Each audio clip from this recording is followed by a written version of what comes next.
Buenas tardes. Vamos a continuar con el tema 2 de Fundamentos de Psicobiología de esta asignatura.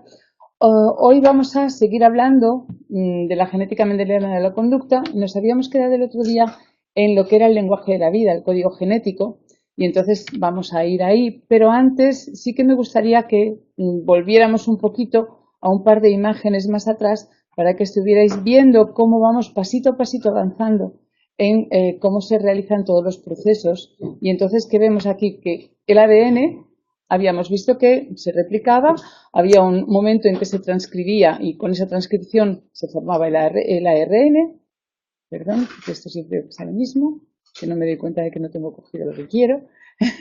Vale. Y entonces, una vez que tenemos el ARN, lo que va a pasar es que luego tiene que haber una traducción, ¿vale? Esa traducción es de la que vamos a hablar hoy, en realidad. Vamos a hablar de ese lenguaje de la vida, de cómo se traduce la información, de cuál es el código genético. Entonces, bueno, sí que vamos a ver que hay una relación entre lo que es la secuencia lineal de nucleótidos del ADN y la de los aminoácidos de los polipéptidos. Entonces, bueno, vamos a tener, a lo largo de todos estos procesos hemos visto cómo el ADN tiene una estructura en la que tenemos unos aminoácidos y esos aminoácidos en el ADN están formando tripletes. ¿Qué significan perdón, los nucleótidos del ADN están formando tripletes. Esos tripletes van a ser la base del código genético.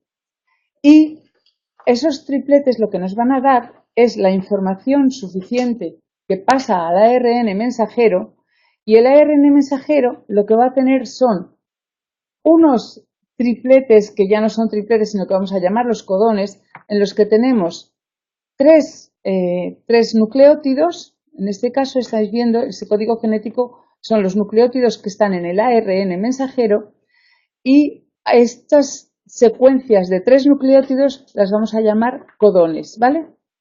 Entonces, ese triplete en el ARN mensajero lo llamaremos codón y está formado por una secuencia cualquiera de los tres nucleótidos de los cuatro posibles. ¿Os acordáis de que teníamos? Sí, adelante. Adenina, guanina, timina y citosina, ¿vale? La adenina siempre se emparejaba con la timina, en el caso del ADN, y la guanina con la citosina, y la adenina se emparejaba con el uracilo en el caso del ARN, y la guanina y citosina también siguen siendo emparejadas en esas dos cadenas antiparalelas que teníamos en el ADN, y que cuando se separaban esas cadenas para que se formara el ARN, lo que vamos a tener es, y esto es muy importante que lo entendáis porque además puede ser una de las preguntas que tengáis en el examen. Vamos a ver.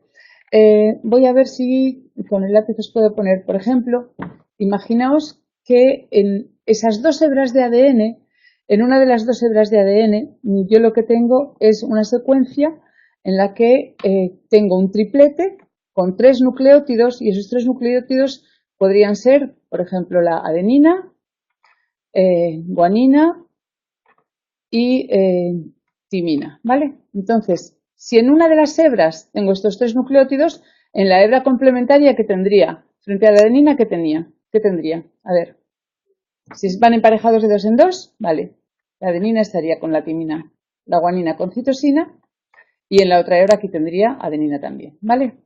Bueno, cuando estas dos hebras se separan para que se forme el ARN mensajero, entonces lo que voy a tener es que si se han separado y el ARN mensajero se está formando como complementario a esta de las hebras, a la de arriba, a la que tengo aquí arriba, entonces ese ARN mensajero lo que va a tenerse en la complementariedad, ahora la timina en vez de ser timina sería uracilo, ¿vale? Tendría citosina y tenía también adenina, ¿vale?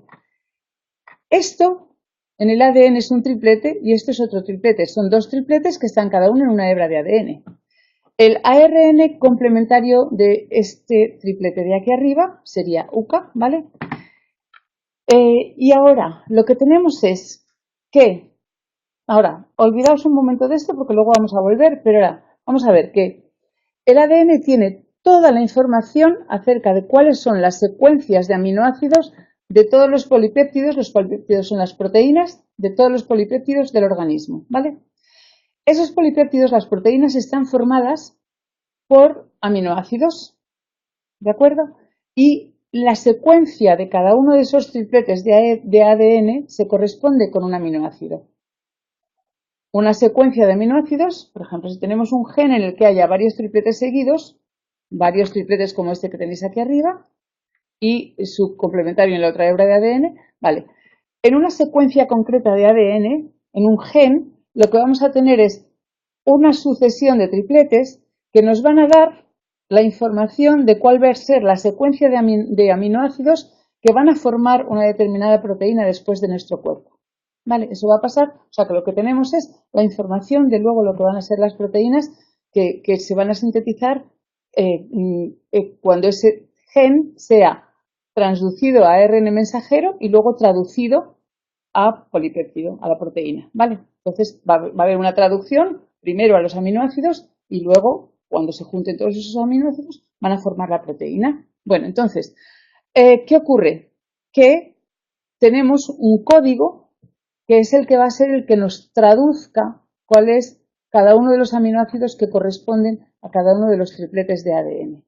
Y en ese código lo que tenemos es, hay solamente 20 aminoácidos, pero esos 20 aminoácidos vamos a ver cómo están dentro de lo que sería la secuencia de, ahora como estamos hablando de codones, no de tripletes, de lo que son las secuencias de estos nucleótidos en el ARN mensajero. Tenemos uracilo, citosina, adenina y guanina.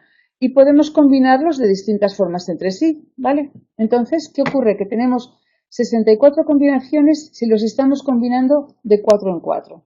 Encontramos que tenemos 64 combinaciones que son las que tenéis aquí. Aquí tendríamos el código genético en el que está especificado cuáles son todos los aminoácidos que se pueden sintetizar, ¿vale? Con arreglo a lo que es la información de los codones que existen en el ARN mensajero, cuando se ha realizado la transducción desde el ADN, ¿vale? Y si veis, aquí tenemos este código, esto sería ya el código genético, y este código genético cumple con unas ciertas propiedades. La primera, es redundante o degenerado. ¿Eso qué quiere decir? Fijaos en que aquí, por ejemplo, tengo varias secuencias, uracilo, uracilo, uracilo, uracilo, uracilo, citosina, que están dando información del mismo aminoácido, que en este caso sería la fenilalanina, ¿vale? Entonces, aquí veis que hay dos secuencias que están hablándome del mismo aminoácido.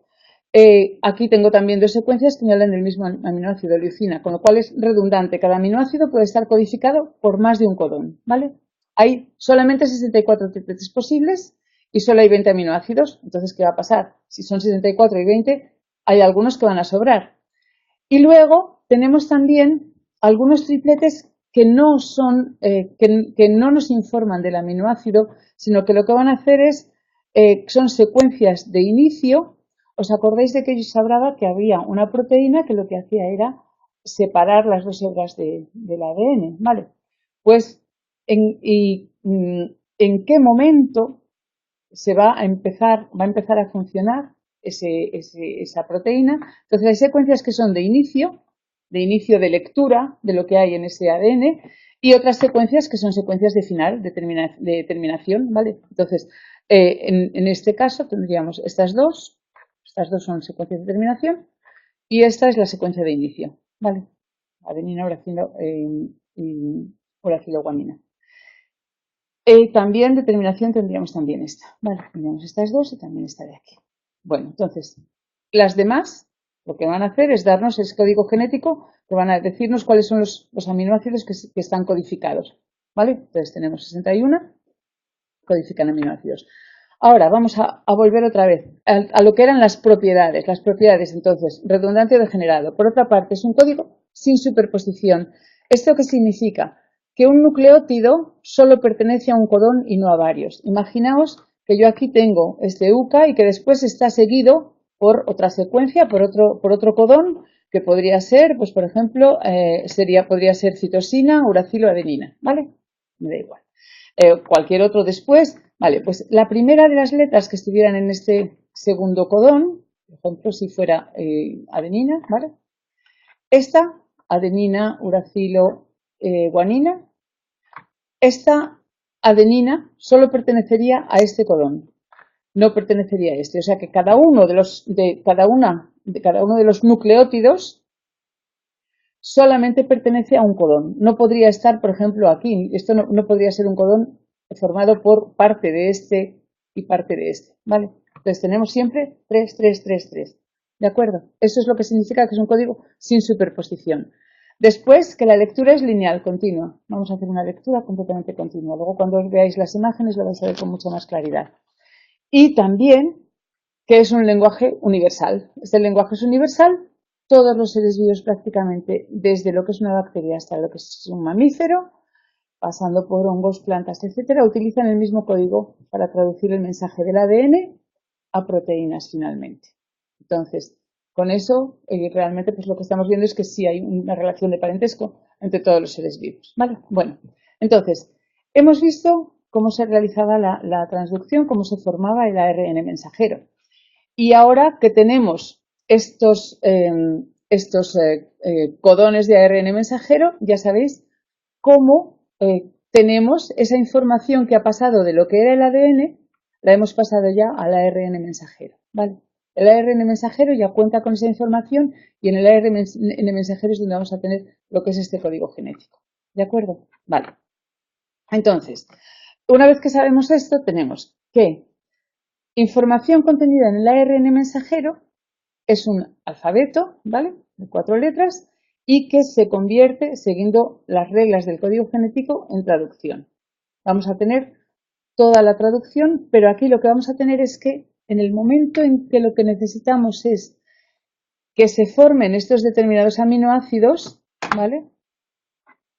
Imaginaos que yo tengo la información para que se forme cualquiera de estos aminoácidos. Cuando se había escrito de aquí el que tenía en el codón del ARN mensajero, era adenina, guanina, uracilo, creo. Pero bueno, vamos a ver si fuera ese, por ejemplo, pues lo buscáis aquí. ¿Vale? Adenina, guanina, uracilo. ¿Dónde lo tengo? Aquí, vale. Esto me va a decir que el aminoácido que yo quiero lo voy a traducir a un aminoácido ya, que es la serina. ¿Vale? Bueno, pues ahora para que se fabrique la serina, lo que va a pasar es que la información que está en el ARN mensajero va a tener también una complementariedad en otro tipo de ARN. Es un tipo de ARN que se llama ARN de transferencia. Ese ARN de transferencia es el que tenéis en esta figura, ¿vale? Aquí tendríamos cómo se realiza esa traducción. Aquí lo que tenéis es cómo es un ARN de transferencia. En el ARN de transferencia lo que tenemos normalmente están formados de una manera parecida a esto y lo que tenemos aquí, si veis, son muchas secuencias de nucleótidos, ¿vale? Pero que están formando una estructura concreta. Y en esta estructura concreta, en esta parte de abajo, lo que tenemos es un triplete que en este caso vamos a llamar anticodón y que nos está dando una información que sería la complementaria de la que tenía el ARN mensajero. Es decir, si el ARN mensajero tiene la secuencia, si esta es la complementariedad de la que teníamos en el ARN mensajero, en el ARN mensajero lo que tendríamos, en vez de guanina va a ser citosina, tendríamos una C, ¿vale? En vez de adenina tendríamos uracilo, CUU, ¿vale? Entonces, ese CU, buscadlo en el código genético, buscadlo en la tabla 2.1 que veíamos antes. Buscadlo vosotros, el CUU. Está en la parte amarilla de la izquierda, la segunda sería la leucina, ¿vale? Bueno, entonces, este anticodón va a tener la información para que a este ARN mensajero, esta molécula de ARN, perdón, en este caso es ARN de transferencia, a esta molécula de ARN de transferencia lo que va a pasar es que en el extremo opuesto, justamente en el extremo este, que sería el extremo 3, el extremo 3, es el lugar al que se uniría el aminoácido que corresponde al anticodón. En este caso, ese aminoácido correspondiente sería el aminoácido que teníamos en el código genético del codón, que sería la leucina, ¿vale? Entonces, aquí se uniría la leucina.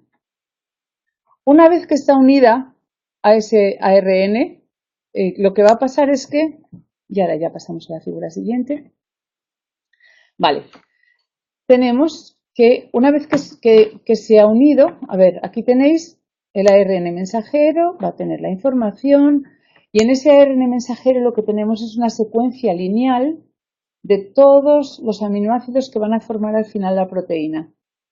Tenemos todos los codones uno detrás de otro con la secuencia de lo que formará al final la proteína.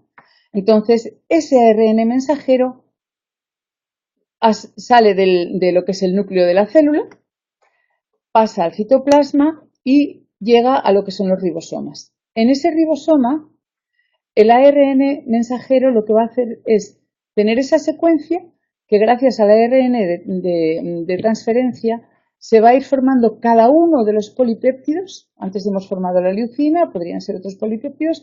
Entonces, una vez que tenemos todos los polipéptidos, van a entrar en los ribosomas y se van a unir al ARN mensajero con esa secuencia concreta. Con lo cual, al final, lo que vamos a tener es la proteína, y en esta proteína cada una de estas bolitas se correspondería con uno de los aminoácidos. Entonces, todos los aminoácidos que están en ese código genético que estaba en el ARN mensajero, todos los aminoácidos se van a quedar unidos y van a formar esa proteína concreta, ¿vale? Así es como se forman todas las proteínas de nuestro cuerpo, de la primera a la última. Bueno, entonces, ¿qué va a pasar? Que esas proteínas van a participar en muchos procesos de nuestro organismo. El otro día hablábamos del metabolismo, pues por supuesto las proteínas van a participar en los procesos de metabolismo, van a participar incluso en la división de las dos hebras del ADN, en la formación del ARN mensajero. En todas estas cosas también van a estar interviniendo proteínas, como os dije el otro día. Entonces, bueno, por una parte vamos a tener intervención en el metabolismo celular, en el metabolismo de todo nuestro cuerpo, pero también, obviamente, el código genético va a servir para que en un momento determinado de lo que es nuestra evolución como individuos, la información que está en nuestros genes pase a todas las células de nuestro organismo y se formen cada uno de nuestros órganos, y que algunos de esos órganos, pues bueno, se vayan desarrollando, vamos creciendo desde que nacemos hasta que llegamos a la edad de adultos, pues hay crecimiento de ciertas estructuras del cuerpo que en un momento determinado se paran. Toda esa información es información que está en el código genético y que va a tener unos plazos, unos límites en un momento determinado. Todos nuestros órganos se van a formar con arreglo a ese código genético, cada uno de ellos, ¿vale? Entonces vamos a tener intervención de las proteínas en la organogénesis, en la morfogénesis, cómo es nuestro cuerpo, de qué color tenemos los ojos, todas esas cosas, ¿vale? Entonces, y luego ya en el metabolismo, ¿vale? Entonces, vamos a ver, dependiendo del momento vamos a encontrar unos polipéptidos, unas proteínas, o vamos a encontrar otras.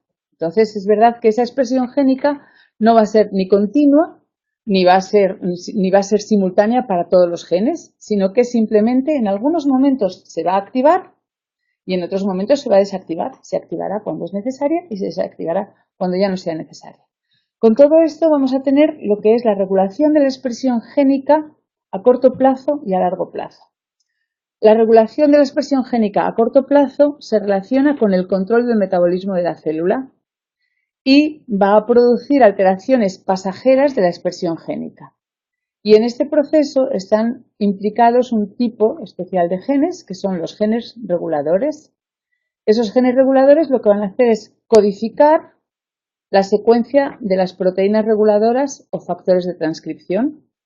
Y esas proteínas pueden impedir o activar la expresión de los genes estructurales. Hay unos genes estructurales que en un momento determinado se van a poner en marcha, se van a activar y en otros momentos se van a desactivar, ¿vale? Entonces, se unen a una región específica. Estas proteínas se van a unir a una región específica del ADN que está al inicio de los genes estructurales. Entonces, se unirán de forma selectiva y eso sería la secuencia reguladora de ese gen estructural. Entonces, van a impedir o van a facilitar la unión de la ARN polimerasa. Entonces, una vez que se ha unido la ARN polimerasa, lo que vamos a tener es la transcripción, el ARN mensajero, y vamos a tener todo lo que sería el proceso de transcripción y luego de traducción, ¿vale? Entonces, con eso se expresaría al final el gen estructural. Vamos a ver cómo pasa todo esto. Vale. tenemos, a ver, aquí tenemos que tendríamos, por una parte, los que activan, serían proteínas, a ver, tenemos aquí proteína reguladora de un gen, en este caso, aquí tenemos un trocito de ADN, que estaría formado por esa secuencia de nucleótidos en las dos hebras antiparalelas, y tendríamos aquí un gen activo, ¿vale? Entonces, fijaos en que aquí tenemos, por una parte, los correpresores y este correpresor es una proteína y por otra parte los inductores. Este inductor también es otra proteína. Vale, bueno. Los correpresores son moléculas a las que necesitan acoplarse ciertas proteínas para adoptar una conformación espacial adecuada que les permita unirse a una secuencia reguladora concreta de ADN e impedir la expresión de un gen. En esta parte de la izquierda estáis viendo que aquí tenemos la proteína reguladora que está separada del gen activo, ¿vale? Con lo cual ese gen está activo.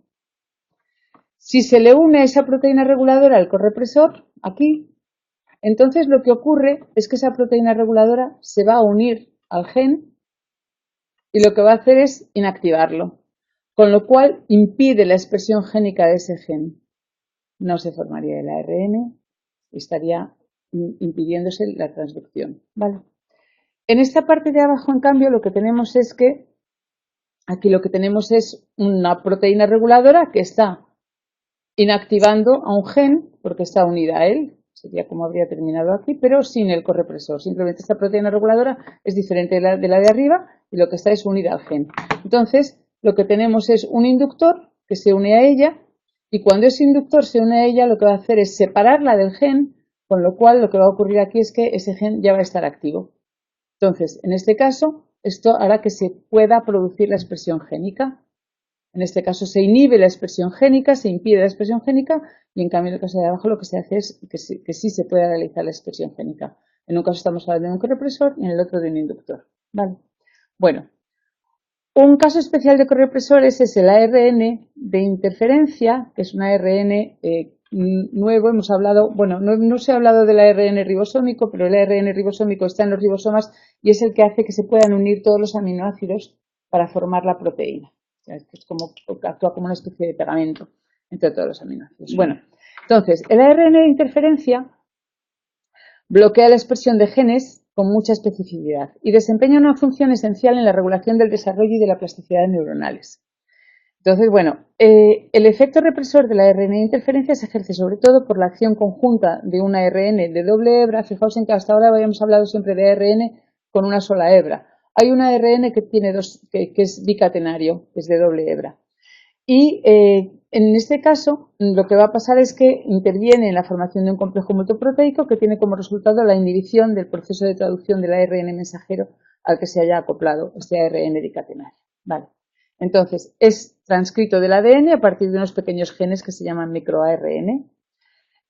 Y esos genes lo que pasa es que no codifican proteínas. Bueno, entonces, en el laboratorio se ha conseguido sintetizar ARN de doble hebra sintético para poder, si se puede utilizar para mejorar algunas patologías como la enfermedad de Alzheimer o otras enfermedades neurodegenerativas.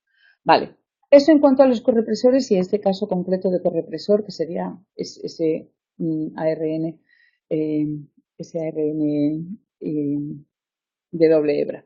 Luego, los inductores, vale. Los inductores, cuando se unen a la proteína reguladora, tanto en un caso en el de arriba como en el de abajo, tenemos una proteína reguladora, cuando se unen lo que hacen es separarla del gen, y entonces ese gen ya se puede expresar, ¿vale? Entonces aquí, en cuanto a los genes reguladores y cómo están estructurados, cómo se impide o cómo se puede realizar la expresión génica. Vamos a pasar al modelo del operón para que lo entendáis fácilmente. Vamos a ver. Este modelo hay un tipo de regulación de la expresión génica, para que entendáis mejor todo lo que hemos dicho hasta ahora. En este caso concreto, el modelo del operón lo que hace es hablarnos de, hay genes de enzimas que intervienen en el metabolismo de la lactosa. El modelo del operón está relacionado con el metabolismo de la lactosa. Hay una bacteria, que es la Escherichia coli, que utiliza como fuente de energía la lactosa, ¿vale? Entonces, hay una enzima, que es la beta-galactosidasa, que es la que se encarga de degradar la lactosa a glucosa y a galactosa. O directamente o transformando primero la lactosa en lactosa. Bueno, entonces vamos a ver que aquí lo que tenemos es, primero, fijaos en que tenemos 3 factores de control de cómo se está produciendo y cómo se va a llevar, cómo ese gen va a poder ser transducido a ARN mensajero y cómo después eso va a hacer que se pueda fabricar las proteínas, los polipéptidos que están codificados por ese gen. Vale. Entonces, tendríamos, primero, aquí lo que tenemos es ADN, ¿vale? Este ADN tiene un gen regulador que lo que hace es participar en la fabricación de un ARN mensajero. Y ese ARN mensajero es lo que fabrica es tiene en su secuencia de codones, lo que tiene es codificada una proteína que es un represor, ¿vale? Cuando no hay lactosa en el medio, estoy hablando de la Escherichia coli, cuando no hay lactosa en el medio, lo que va a pasar es que este gen regulador va a actuar y se va a fabricar esta proteína que es un represor, ¿vale? En ausencia de lactosa. Entonces, ¿qué va a pasar? Que este represor lo que va a hacer es unirse al operador y va a impedir que la ARN polimerasa, que era la que actuaba para que se pudiera transducir esa secuencia de los nucleótidos del ADN, es la que, ¿os acordáis? La ARN polimerasa es la que hace que se pueda fabricar el ARN mensajero de que vendría de este gen, ¿vale? De esta secuencia de este gen, el ADN.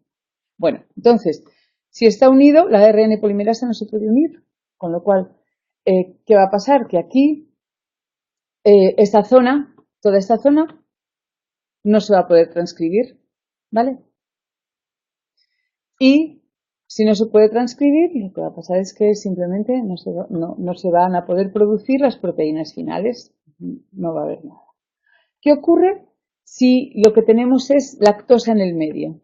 En presencia de lactosa, lo que va a pasar es que vamos a tener un inductor que es parte de esa lactosa, que es la alolactosa, y ese inductor lo que hará será unirse al represor, y al unirse al represor lo que va a hacer es liberar al operador, con lo cual sí que se va a poder unir a esta secuencia de ADN, la ARN polimerasa, se va a poder fabricar el ARN, va a poderse realizar el proceso de transcripción, se van a transcribir estos genes y entonces lo que va a ocurrir es que una vez que se hayan transcrito esos genes, o sea, la ARN polimerasa va a hacer que se transcriba toda esta secuencia y entonces lo que va a ocurrir es que de esta secuencia de genes, cuando ya la ARN polimerasa ha llegado al punto final, entonces tendremos el ARN mensajero que lo que va a hacer es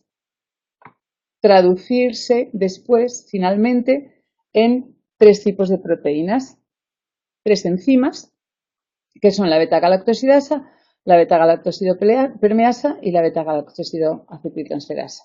¿Vale? Entonces, esa lactosa es una fuente de energía para el Escherichia coli. ¿Qué va a ocurrir después cuando ya deje de haber lactosa? Si ya no hay lactosa en el medio, fijaos en que habíamos dicho que esta enzima, la beta-galactosidasa, lo que hace es degradar la lactosa a glucosa y a galactosa. Esto es lo que es un metabolismo, eso es lo que está en el metabolismo de lo que es la Escherichia coli. Entonces, ¿qué ocurre? Que una vez que ya no hay, que la lactosa ha sido degradada, hemos visto que si esta enzima la está degradando, deja de haber lactosa en el medio, está siendo degradada, vuelve otra vez a no haber lactosa y como otra vez no hay lactosa, ¿qué va a pasar? Que otra vez el represor va a volverse a unir al operador impidiendo la acción de la ARN polimerasa. Con todo eso lo que va a pasar es que según lo que vaya sucediendo en el medio, vamos a tener el metabolismo perfectamente estructurado y según lo que vaya pasando, les decía que esto es regulación a corto plazo, es una regulación génica a corto plazo metabólica. Entonces, va a estar en los momentos en que la Escherichia coli necesita alimentarse de la lactosa del medio, pues se va a producir todo esto. El inductor va a actuar, va a separar el represor. Si no está ese inductor, lo que va a pasar es que el represor va a estar exactamente igual que veíamos antes en esta figura, ¿vale? Aquí tenemos también el inductor, que lo que hace es unirse a esa proteína reguladora, que es el represor, liberar y entonces se activa el gen, ¿vale? Entonces se realiza todo el proceso. Bueno, después tendríamos, eso en cuanto a la regulación génica a corto plazo, tendríamos también la regulación génica a largo plazo. Bueno, vamos a ver qué pasaría. Aparte de esta regulación génica, también tenemos una regulación génica a largo plazo y entonces aquí tenemos que la diferenciación de las células del organismo junto a lo que es toda la organización de esas células que da lugar a todos los órganos, a la organogénesis y a la morfogénesis, hace que realmente pues, tengamos también que tener en cuenta procesos que son regulatorios, que ya no van a ser solo a corto plazo, sino que son relativamente prolongados a lo largo del tiempo, ¿vale? Entonces tenemos con eso la regulación génica a largo plazo. ¿Cuáles son los mecanismos que están implicados? Pues en realidad no se conocen excesivamente bien, pero sí que hay algunos datos que nos hablan de interacciones entre distintos grupos de genes y distintos grupos de moléculas durante el periodo del desarrollo del embrión. Y entre esos genes hay unos que son los homeogenes, o genes homeobox, que tienen una secuencia de 180 bases. Fijaos en que lo que tienen son 180 bases y codifican una secuencia de 60 aminoácidos. ¿Por qué las 180 bases codifican 60 aminoácidos? Pues en esos 180, si los dividís entre 3, que serían los nucleótidos, 3 nucleótidos en cada uno de los tripletes, darían exactamente 60. ¿Vale? Entonces, las proteínas que codifican esos genes lo que hacen es regular la expresión de genes que tienen elementos que responden a esa secuencia de genes homeobox, ¿vale? Y esos genes tienen un papel muy importante en la diferenciación de las estructuras corporales. Y sobre todo están relacionados con lo que es la estructura segmental, no solamente en el hombre, sino también en otros animales. Y, por ejemplo, cuando estudiemos lo que es el desarrollo de la columna vertebral o de determinadas zonas del sistema nervioso, vamos a ver que están implicados esos genes homeobox, ¿vale? Están involucrados en la diferenciación celular. Aparte de eso, también hay otros mecanismos de inactivación génica permanente, como la metilación y la condensación del ADN. Bueno, ¿qué es la metilación? La metilación es una reacción que está catalizada por una enzima, por medio de la que se inserta un grupo metilo, un grupo CH3, en la base nitrogenada de los nucleótidos. Especialmente afecta a una base nitrogenada que es la citosina. Y eso hace que haya un cambio en la unión de la enzima ARN polimerasa y entonces evita la transcripción del gen afectado, hace que no se transcriba, ¿vale? Otro mecanismo, cuando el ADN está condensado, lo veíamos el otro día que que dependiendo de en qué fase estuviera, hay momentos en los que el ADN está tremendamente condensado. Cuando está condensado, cuando está muy compactado, en ese momento tampoco se puede actuar la ARN polimerasa, ¿vale? Tampoco, al estar muy condensado, no puede acceder a los promotores y entonces hay una relación directamente inversa a el grado de condensación y el proceso de transcripción. A más condensación, menos transcripción, ¿vale? Bueno, tanto una como otra están implicadas en procesos de diferenciación celular, regulación génica a largo plazo. Normalmente estos procesos suelen suceder en las primeras etapas de desarrollo y una vez que se han producido tanto las zonas metiladas como las que están muy condensadas, se heredan a través de la mitosis. Ya no hablamos de meiosis, sino de mitosis, ¿vale? Entonces, las células que se van reproduciendo. Entonces, bueno, tenemos en el primer capítulo hablábamos de la epigenética y vemos que la epigenética hace referencia a factores heredables, bien de tipo más o menos transitorio, en los que no se dan cambios en el ADN, pero en realidad son cambios que pueden pasarse a la siguiente generación y que tienen que ver con los mecanismos a largo plazo de regulación de la expresión génica. Casos, por ejemplo, luego vamos a verlos también, de la inactivación del cromosoma X y también el fenómeno de impronta que vamos a ver posteriormente.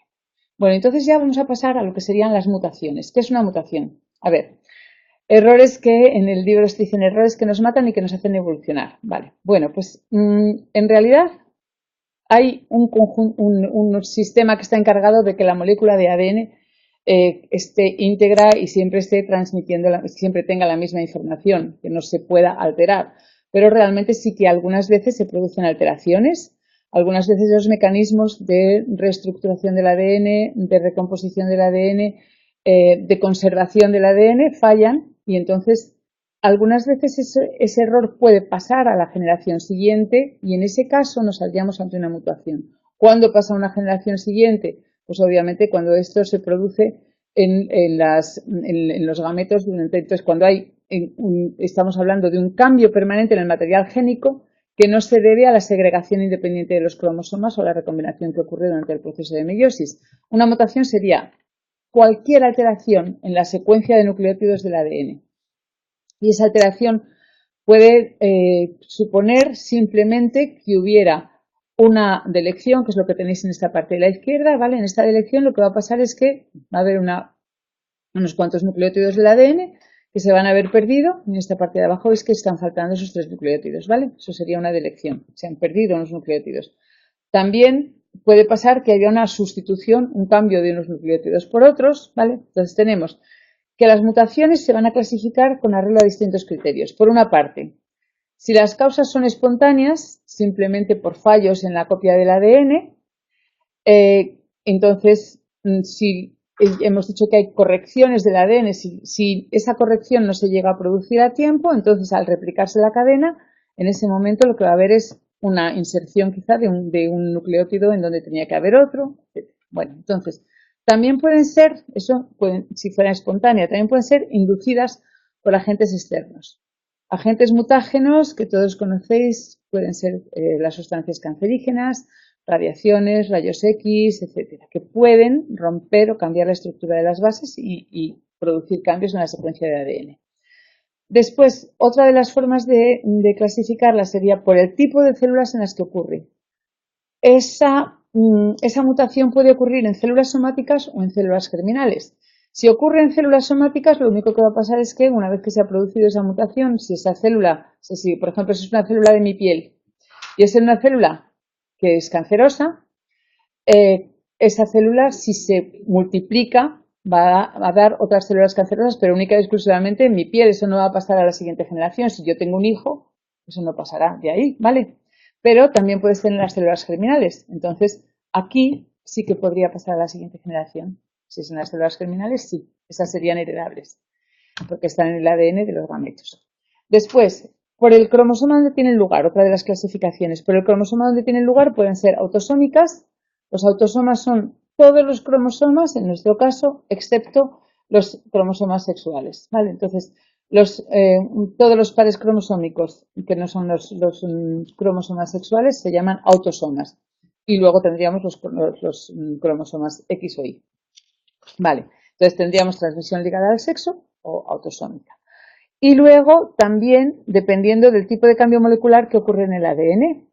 Entonces, según eso, las mutaciones pueden ser mutaciones puntuales cuando solamente se sustituye un nucleótido por otro. Entonces tenemos un polimorfismo en un solo nucleótido. Imaginaos un nucleótido como en este caso aquí tendríamos el nucleótido C, ¿vale? En esta secuencia de ADN, que este nucleótido fuera sustituido por uno que fuera, pues, si por ejemplo fuera la citosina, pues que pudiera ser sustituido por timina o por guanina, ¿vale?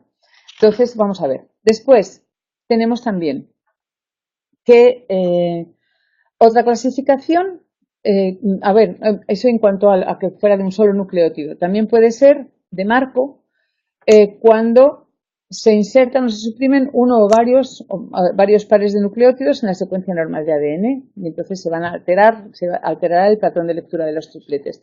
Y se pueden producir, en este caso, cambios en el fenotipo a nivel bioquímico, fisiológico, conductual. También puede pasar que un trozo completo de ADN se duplique de una manera, ¿veis? Aquí, por ejemplo, tenemos este trozo de ADN, ¿vale? Que en esta figura de abajo lo que tenemos es que se ha duplicado, ¿vale? También puede existir esa duplicación. Y la clasificación más importante de las mutaciones, de todas formas, tiene que ser la basada en cuáles son los efectos en el fenotipo del individuo de esas mutaciones. Y podemos tener que esas mutaciones pueden hacer que se pierda una determinada función o bien que se gane una determinada función. Vale, entonces tenemos cuando esas mutaciones de pérdida de función, cuando son de pérdida de función, pueden ser recisivas o dominantes. serían dominantes cuando en heterocigosis, si estamos hablando, por ejemplo, aquí de estos dos cromosomas, si están en heterocigosis, el alelo normal no es suficiente para permitir un funcionamiento correcto. Entonces, en este caso, lo que pasa es que sería dominante. Imaginaos que yo lo que tengo es una mutación en este par de alelos de este cromosoma, una mutación en este de la izquierda. Si esa mutación es dominante, lo que va a hacer es que impide que el otro alelo se exprese de una manera correcta, el adecuado funcionamiento. O bien que cuando el alelo mutado codifica una proteína que impide el funcionamiento apropiado del producto del alelo que no ha mutado. También puede consistir en una ganancia de función, como os decía. Y en este caso, si el producto del gen mutado es más activo en sus funciones o adquiere otras nuevas, eso puede ocurrir, por ejemplo, si el nuevo alelo codifica una proteína con distinta secuencia de aminoácidos, y también podría pasar que la mutación afecte a las regiones que regulan un determinado gen, y estas mutaciones con ganancia de función suelen ser casi siempre dominantes, en la mayoría de los casos son dominantes. Bueno, habíamos dicho el otro día, si os acordáis, que no todo el ADN estaba formado por genes, sino que había partes del ADN que realmente no eran genes. Entonces, si hay partes del ADN que no son genes, la mayoría de las mutaciones que se producen en el ADN son neutras, ¿vale? También van a ser neutras si no alteran la estructura de la proteína o los niveles de expresión del gen. Entonces, en este caso, estamos hablando de mutaciones que son mutaciones silenciosas, porque no tienen ningún efecto en el fenotipo. Vale, luego vamos a ver. En esta figura estáis viendo lo que serían unos pequeños complementos a lo que vimos el otro día en cuanto a las leyes de Mendel. Vamos a ver. Si Mendel, en vez de hacer sus estudios con los guisantes, los hubiera hecho con esta planta, estas flores pertenecen al don Diego de noche, lo que se habría encontrado es que al cruzar estas dos razas puras, fijaos que ahora ya hablamos de genes porque podemos hablar perfectamente de ellas, si tenemos dos razas puras, ¿vale? Si las cruza en la primera generación, lo que hubiera obtenido serían híbridos, pero que no habrían tenido una dominancia, un carácter dominante y uno recesivo, sino que todos estos híbridos que habrían tenido los gametos A1 y A2 habrían sido de un color intermedio, de una coloración intermedia. O sea que si le hubiera cruzado plantas con flores rojas con plantas del domingo de noche con flores blancas, lo que se habría encontrado era una primera generación con todas las plantitas rosas. Si luego se autofecundan estas plantas entre sí, lo que hubiera obtenido sería una segunda generación en la que tendríamos estos colores, tendríamos el blanco, el rojo y en esa proporción, los hijos habrían estado en esa proporción, ¿vale? En la proporción de un cuarto, un medio y un cuarto. ¿Qué ocurre? Que aquí, si veis, en la planta roja lo que tenemos son dos genes A1 mayúsculo, ¿vale? Mayúsculo A1. En la segunda lo que tenemos son dos plantitas que serían también híbridas en ese medio, y en la tercera lo que tendríamos serían el color blanco, ¿vale? Los dos genes pertenecerían a ese color blanco. ¿Qué ocurre? Que aquí los genes lo que pasa es que dan una cantidad de color. Lo que va a pasar es que tenemos aquí lo que se llama una herencia intermedia, ¿vale? Entonces, en la primera generación lo que tendríamos es un fenotipo intermedio, el fenotipo que se ha manifestado, y en la segunda generación lo que vamos a tener es una proporción de 1, 2, 1 en vez de la proporción 1, un tercio, un cuarto, 3 cuartos, ¿vale? ¿Qué ha ocurrido aquí? Pues que lo que tenemos es eso, que hay el genotipo no depende de un carácter dominante, de un carácter recesivo. No hay dominancia de uno sobre otro. Lo que pasa es que hay genes que aportan una determinada cantidad de color. Cuando solamente tenemos un gen que aporta color, las florecitas nos saldrían de color rosa. ¿Vale? Si no tenemos ningún gen que aporte color, que sería la sub2, las flores son de color blanco. Vale, después vamos a ver. En cuanto a ese análisis del fenotipo, también tenemos fenómenos que tenéis que tener claros, que son el fenómeno de codominancia, el de dominancia incompleta y el de pleiotropismo. Bueno, tenemos conexiones entre lo que era el genotipo y el fenotipo. Esa conexión se explica por mecanismos celulares y fisiológicos que tienen la programación codificada en los genes. Bueno, pues la interpretación de dominancia y de recesividad de recesividad no son suficientes para describir la conexión entre lo que es el genotipo y lo que es el fenotipo. Hemos visto en el caso del Dónigo de Noche lo que era la herencia intermedia, ¿vale? Ahora vamos a ver otros fenotipos donde lo que pasa es que los heterocigotos presentan un fenotipo más completo de lo que dijo Mendel. Un ejemplo muy claro es el de nuestro factor sanguíneo, ¿vale? Los grupos sanguíneos. En los grupos sanguíneos tenemos grupo A, grupo B, grupo AB y grupo 0, ¿vale? Entonces tenemos aquí que los individuos que tienen en heterocigosis los alelos A y B tienen el genotipo AB, ¿vale?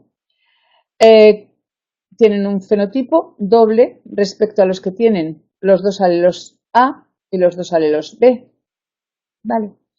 En realidad lo que pasa es que tanto el alelo A como el B son funcionales, los dos son funcionales y se expresan de forma que los glóbulos rojos de los sujetos que tienen el grupo sanguíneo AB forman un antígeno. Luego cuando estudiemos los glóbulos rojos vamos a ver también cómo es esto, tienen tanto el antígeno A como el antígeno B. Entonces, uno de los gametos, el que tenga el A, dará lugar a que esa sangre tenga el antígeno A y el otro, el B, dará lugar a que esa sangre tenga el antígeno B. En cambio, los que tienen el grupo AA o el BB o el A0 o el B0 solamente producen una de esas dos variables posibles del antígeno, porque el 0 es recesivo. O sea que el A y el B no son recesivos, los dos van a producir antígeno, y en cambio el 0 sí es recesivo con respecto al A y con respecto al B, y entonces solamente se va a producir, va a tener el antígeno del A o del B, ¿vale? Entonces, bueno, tenemos un ejemplo, en el libro ponen el ejemplo del gen de la hemoglobina humana. La hemoglobina está formada por dos polipéptidos, que son las globinas alfa y beta, que se codifican cada una de ellas por un diferente gen, el HB alfa y el HB beta. La betaglobina normal está codificada por el alelo HB beta A y existen cerca de 400 variantes alélicas de ese gen. Algunas dan lugar a una hemoglobina que es menos eficaz a la hora de transportar oxígeno. Y una de esas variantes que es menos eficaz a la hora de transportar oxígeno es la HB beta S. Y esa variante alélica lo que va a hacer es codificar un polipéptido anormal que ocasiona una enfermedad que se llama anemia falciforme. Los individuos que tienen anemia falciforme, lo que pasa es que si tienen ese gen concreto en homocigosis, con ese polipéptido anormal, lo que va a ocurrir es que no van a tener suficiente oxigenación en su sangre y entonces esos individuos van a morir, ¿vale? No pueden, la mortalidad es total. Entonces esos individuos no tienen suficiente oxígeno. Pero si tenemos heterocigóticos que tengan el genotipo HB beta A y el HB beta S, lo que va a ocurrir es que esos individuos van a ser de alguna manera favorecidos en determinados lugares de la Tierra en los que hay malaria, porque la molécula de uno de los alelos, de ese alelo que codifica un polipéptido anormal, lo que va a ocurrir es que al recibir menos oxígeno, por una parte, va a hacer que esas personas tengan más debilidad, pero por otra, les hace inmunes a la malaria.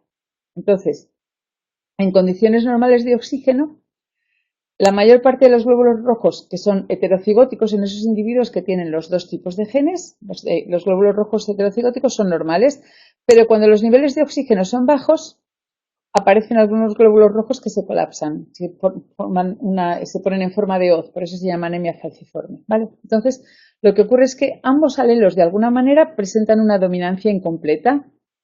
Los homocigóticos, que tienen solamente ese gen que codifica el polipéptido anormal, como os he dicho, desarrollan normalmente fallos cardíacos y entonces lo que va a pasar es que esa homocigosis recesiva es letal. Pero los heterocigóticos y los heterocigóticos que tienen los dos genes y los homocigóticos que tienen solamente los que serían letales en ese caso, pero que esos son resistentes a la malaria, ¿vale? Los glóbulos rojos se romperían antes de que la infección de malaria prospere. Entonces, ese alelo, el HB beta S, es dominante en ese caso. Y en cuanto a los heterocigóticos que tienen el HD beta A, en lo que se refiere a la anemia falciforme, en ese caso sería ese gen el dominante, ¿vale? Entonces tenemos son dominantes y dependiendo de en qué lugares de la Tierra vamos a encontrar mucho más esa anemia falciforme, porque realmente en esos lugares las personas que tienen anemia falciforme tienen, si existe la malaria, tienen una mayor facilidad porque no, son inmunes a la malaria, ¿vale?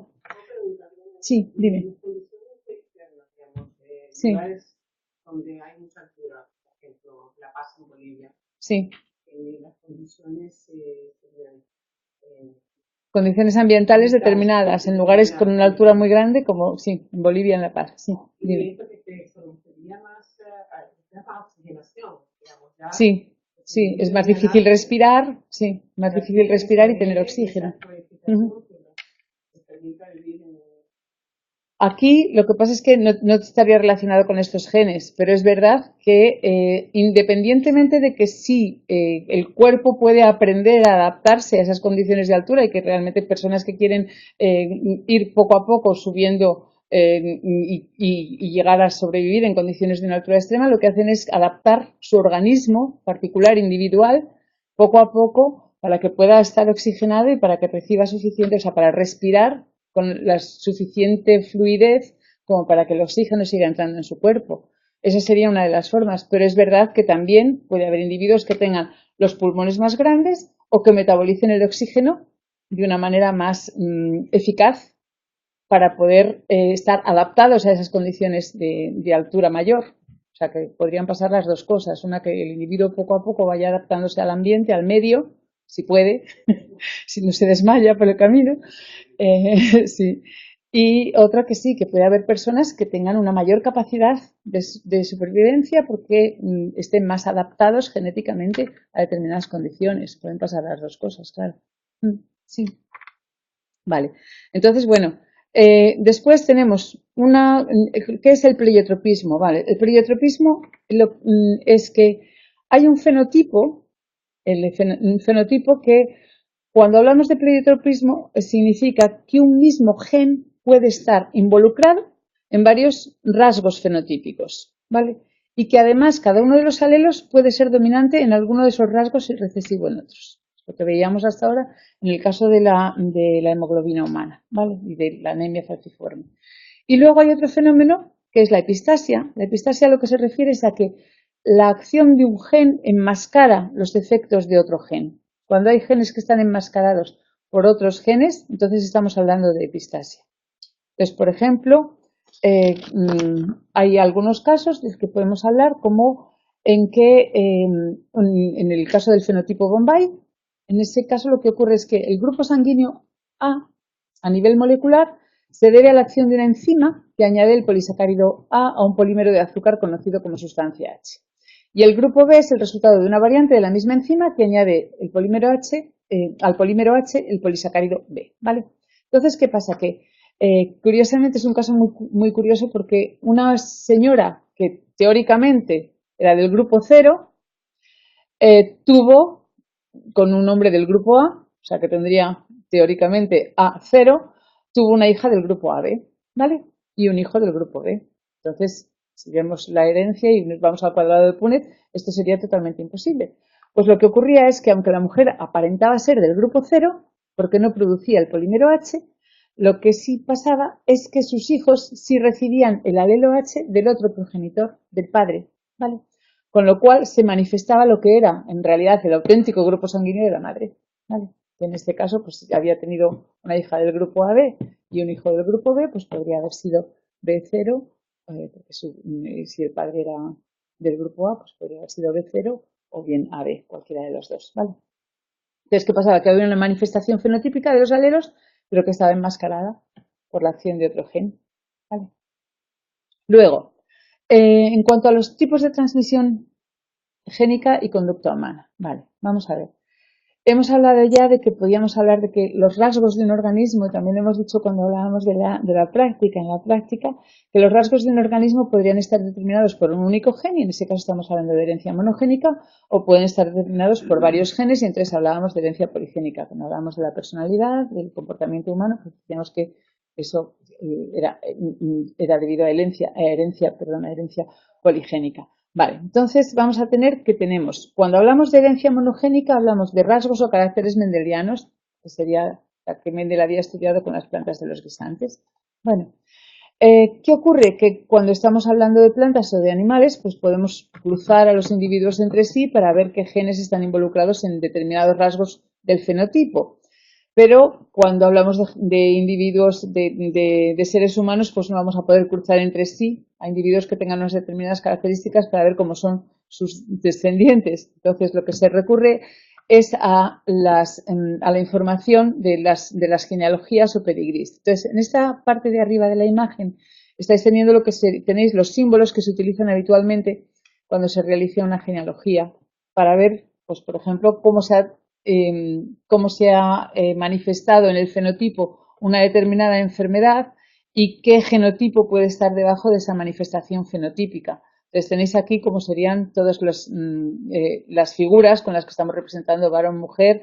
Si son afectados, normalmente esa figura lo que se hace es rellenarla completamente. Si son heterocigotos para un rasgo autosómico, entonces lo tenemos mitad y mitad. Si son portadores, entonces lo que vamos a hacer cuando es un portador de rasgo recesivo ligado al cromosoma X, entonces tenemos un puntito en medio, ¿vale? Etcétera, etcétera. En este caso, como es una mujer, pues sería portadora ligado al X, entonces como si es portadora ligado al X es mujer, entonces sería un circulito, ¿vale? Todo lo demás, ¿vale? Entonces eso en cuanto a cómo lo representamos. Y en la parte de abajo de la figura lo que tenéis es el árbol genealógico de la reina, de cómo de la hemofilia en el árbol genealógico de la reina Victoria de Inglaterra, ¿vale? Entonces lo que tenemos aquí es que veis que la hemofilia lo que pasa es que si un individuo tiene un solo cromosoma X que es portador del gen de la hemofilia, entonces si es un varón, como no tiene más que una X, el otro cromosoma sexual sería el Y, ¿vale? Entonces sería hemofílico y tendría, veis aquí por ejemplo, pues él sería hemofílico.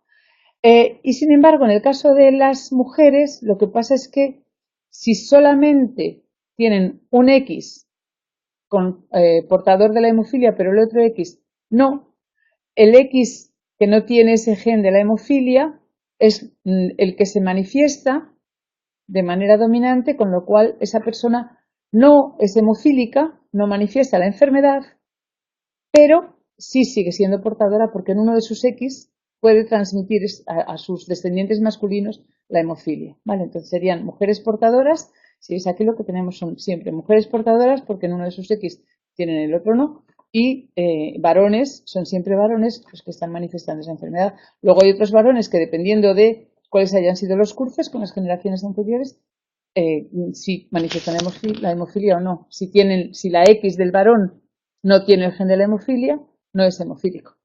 Vale, pero que en este caso, con una sola X, ya tendría hemofilia, si es un varón. En cambio, con la mujer, si fuera solamente una X, no sería hemofílica. Vale, después vamos a ver. Vamos a ver cuál sería. ¿Me da tiempo? No, ya no me da tiempo. Yo creo que lo voy a dejar aquí entonces, porque además hay mucha información en la clase de hoy. Por eso quería hacerla ver que todo fuera ligadito y que vaya una cosa detrás de otra y que los conceptos vayan quedando muy claros de todo lo que vamos viendo, de cómo funciona, de cómo esa regulación de la expresión génica a corto plazo, a largo plazo y luego cómo son las mutaciones, que es lo que ocurre. Bueno, pues entonces el próximo día vamos a seguir con esto y lo dejamos aquí. Por hoy terminaremos este segundo tema. La parte del final es bastante más fácil. Y luego empezaremos un poquito el tema 3. El tema 3 es cortito, o sea que lo haremos entre el próximo día y el siguiente. Bueno, pues muchas gracias por haber estado aquí.